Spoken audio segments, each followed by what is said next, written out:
Hey everyone, welcome to Talk About Scary, the show where we do just that, talk about scary places. I am your host, Clay Moffatt, and I'm joined by no one today. It's just me. Adam is taking a little break. I know what you're thinking. Great, it's just going to be jokes and lots of poop, because that's what I talk about, is jokes and poop. And that's honestly, when I go to listen to podcasts, I'm like, which one has the most jokes and which one has the most poop? I gotta have a little bit of both. What a way to open up my first solo episode. All just poop and jokes and wow. Anyway, let's jump right in, see how this goes. Today we're talking about the Mark Twain house. I was gonna put a word between Twain and house, like evil, but it's not. It's just a house that he lived in. In fact, he lived in this house for 17 years from 1874 to 1891 with his wife and their 3 daughters. And then they moved out because they had some financial troubles, and then eventually sold the house in 1896 when one of their daughters, Susie, passed away, and they were just too heartbroken to continue living in this home or owning it. Altogether, they just didn't want it anymore, and it turned into a boarding school. And I know what you're thinking, where's the scary stuff? Where's the ghosts and stuff? Like, what? Talk about scary. That's why I came here, not poop and jokes. Well, after it turned into a boarding school, they then changed it again to a library. And then they didn't want it to be a library anymore, and they decided to build a museum and dedicate it to the life and career of Samuel Clemens, which is Mark Twain's real name. If you want to learn anything about this podcast and you didn't know it, Mark Twain was his pen name, his author name that he, released books with, but his real name was Samuel Clemens. In fact, diving into a little bit of history, he actually wrote The Adventures of Tom Sawyer, as well as Huckleberry Finn, while living in this house museum boarding school library. Well, it was just a house when he lived there, but it sounds like it has a little bit of a crazy history, except that it doesn't. I know I'm all over the place. I know, but when you boil it down, nothing happened here.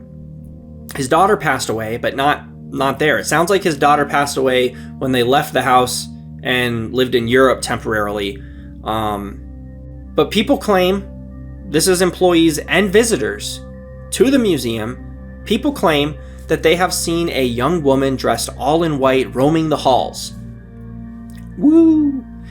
If that isn't like Ghosts 101, right? I mean, anywhere that's haunted, that's like, okay, well, have you seen the white woman? The woman who looks like a ghost dressed all in white? Yeah, I seen her. Okay, then it's haunted. I don't, it's just, that's all I can say.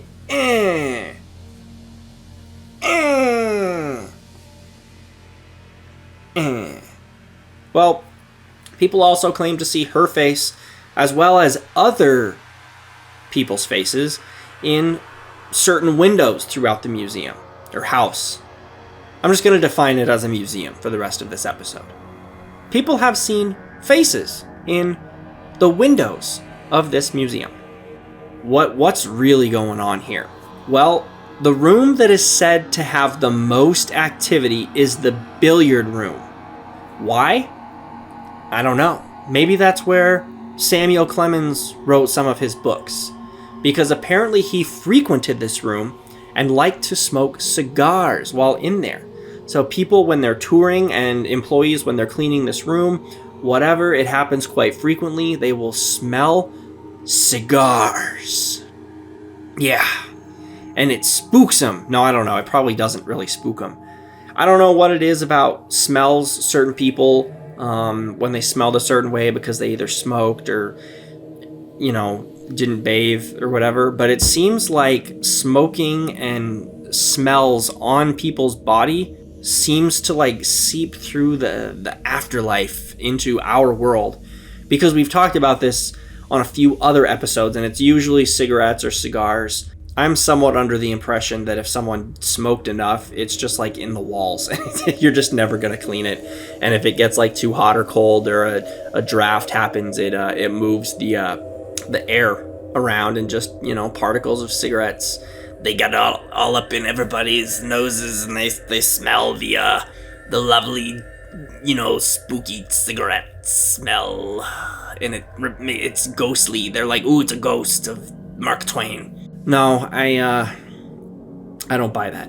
There's actually nothing really interesting going on here. I know it's a super big letdown of an episode, but I wanted to start small, see how I would do solo, see if I could stay focused. I know that's an issue for me sometimes on this podcast, but I also wanted to do something that we haven't really done. We've talked about a lot of famous people, I guess, if you will, like Lizzie Borden. You know, she's one of the more famous murderers that we've discussed.